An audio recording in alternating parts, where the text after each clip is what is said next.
بخاری کی روایت ہے 5740. حافظ ابن کثیر کہتے ہیں نظر بد کا اللہ کے حکم سے لگنا اور اثر انداز ہونا حق ہے، یعنی یہ جاری ہونے والا عمل ہے، ایسا ہوتا ہے. ابن کثیر کی روایت ہے والیوم 10 پیج 410.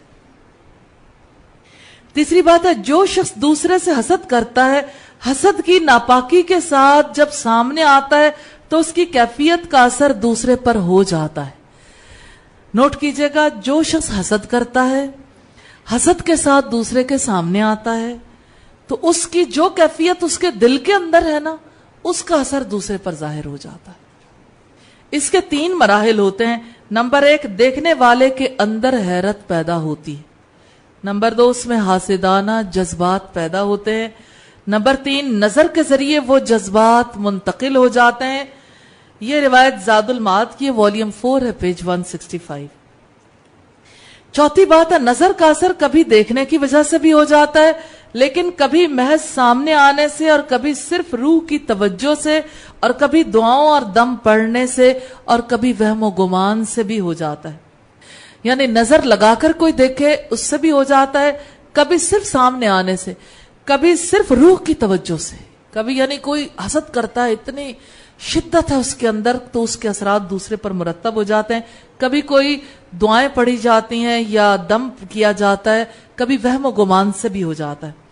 5ویں بات ہے نظر بد کے اثر سے بچنے کے لیے ضروری ہے کہ جب کسی چیز کو دیکھیں تو ماشاء اللہ کہیں، بارک اللہ کہیں. ابن ماجہ کی روایت 3509. اپنی نظر سے بچنے کے لیے آئینہ دیکھنے سے پہلے یا کوئی کام کرنے سے پہلے بسم اللہ پڑھ لینی چاہیے تاکہ جنوں اور انسانوں کی نظر بد کی تاثیر سے بچ سکیں. یہ عام عمل ہے کہ ایک انسان اگر خود کو بھی دیکھنا چاہے تو بسم اللہ پڑھے، کہ ہو سکتا ہے کہ اسے اپنی ہی نظر لگ جائے. اور چھٹی بات یہ نظر بد کے علاج کے لیے اگر یہ پتا چل جائے کہ کس کی نظر لگی ہے تو اسے غسل کرنے کے لیے کہا جائے، پھر غسل والے پانی سے نظر بد کے متاثرہ شخص پر پانی بہا دیا جائے. اس طرح شفا نصیب ہوتی ہے. ابن ماجہ کی روایت ہے 3509. اور دوسری چیز ہے سورہ الاخلاص، الفلق اور الناس یہ پڑھی جائیں. بخاری کی روایت ہے 5017 نمبر. اور یہ دعائیں پڑھ کر مریض پر دم کیا جائے. بسم اللہ یبریکا ومن کل داء یشفیکا ومن شر حاسد اذا حسد وشر کل ذی عین. اللہ کے نام سے میں مدد چاہتا ہوں، وہ تمہیں ہر بیماری سے اچھا کرے گا، تمہیں ہر حسد کرنے والے کی برائی سے محفوظ کرے گا، اور ہر بری نظر ڈالنے والے کی نظر سے تمہیں بچائے گا. مسلم کی روایت ہے 5699. اور یہ دعا اللہم رب الناس مذہب البأس اشفی انت الشافی لا شافی الا انت شفاء لا یغادر سقما. اللہ کے نام سے ہر اس چیز کے شر سے جو آپ کو تکلیف دینے والی ہو، اور ہر نفس یا حسد کرنے والی آنکھ کے شر سے میں آپ کو دم کرتا ہوں.